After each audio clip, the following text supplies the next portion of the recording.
You're most likely familiar with the 10 Commandments in the Bible, stuff we generally take as good advice. Don't murder, don't steal, honor your parents, the list goes on. And those are just the first 10. There are actually a total of 613 commands, all given to ancient Israel, found in the first 5 books of the Bible, which in Hebrew are called the Torah. Now, the word Torah is usually translated in English as the law, because it has all of these laws in it.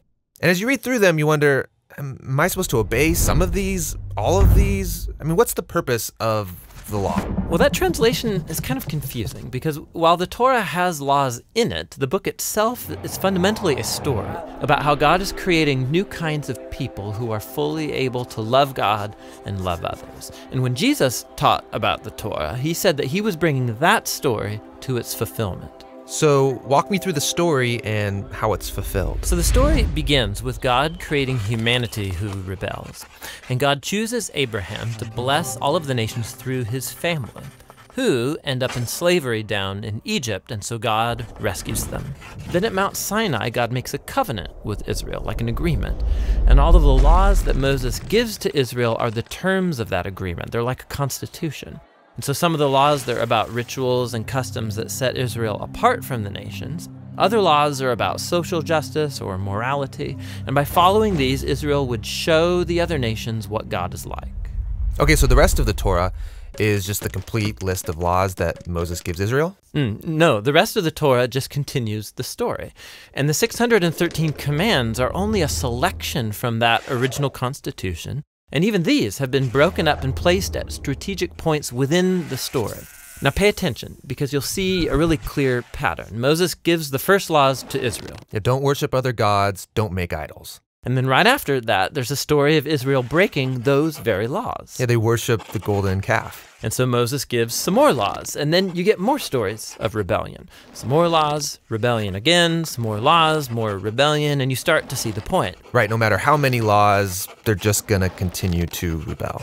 So at the conclusion of the Torah's story, Moses gives this final speech to Israel as they prepare to go into their new home. And he tells them, you guys, I know that you're not going to follow all of God's laws. You've proven to me that you're incapable.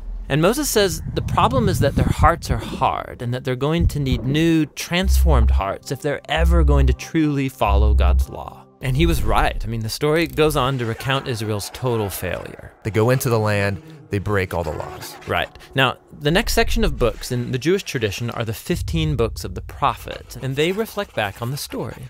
For example, Ezekiel, he said that if Israel was ever going to obey the law, God's Spirit would have to transform their hard hearts into soft hearts. And Jeremiah said that's when obedience to God's commands wouldn't feel like a duty, but they would be written deep in their hearts. And Isaiah, he promised a future leader, Israel's Messiah, who will lead all of the people in obedience to the law. Now, in Jewish tradition, all of these books together are called the prophets, even the historical books, because they're continuing the story told from the perspective of the prophets. Okay, so we have the law and the prophets, and they're telling one connected story about God's desire to bless the whole world through a people, Israel, who it turns out needs a new heart. Yes, and Jesus saw himself as continuing that story. So he agreed with the law and the prophets when he taught that it's out of the human heart that come the most ugly parts of human nature. It's like the default setting of our hearts is opposed to God's law. But Jesus also said that he came to solve that problem, and in his words, to fulfill the law. So what does he mean there, to fulfill the law? Well, first he said that the demand of all of the laws in the Torah could be fulfilled by what he called the Great Command, that we are to love God and to love others. So that seems pretty easy. I mean, we all want to love. Well, we think we want to love. But Jesus showed how love is far more demanding than we realize. So he quotes the law, do not murder. And he says, yes, not killing someone is a very loving thing to do. But then he also says that when you treat someone with disrespect or when you nurse resentment against them, you're also violating God's moral ideal because you're not treating that person with love. And so Jesus said true love ought to extend even to our own enemies. So even though this command seems very simple, Jesus showed how our hearts are not currently equipped to fulfill even this basic command of God to love others. And that's kind of a downer. But where Israel failed, Jesus brought this story to its fulfillment. As Israel's Messiah, he fully loved God and others, and he showed all of the nations what God is truly like.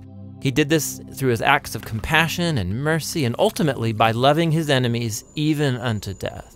And after his resurrection, he told his followers that he would send God's Spirit to transform their hearts so that they could follow him and fulfill the purpose of the law, to love God and to love their neighbor. So this fulfills the story of the law and the prophets, or in the words of the Apostle Paul, the one who loves fulfills the law.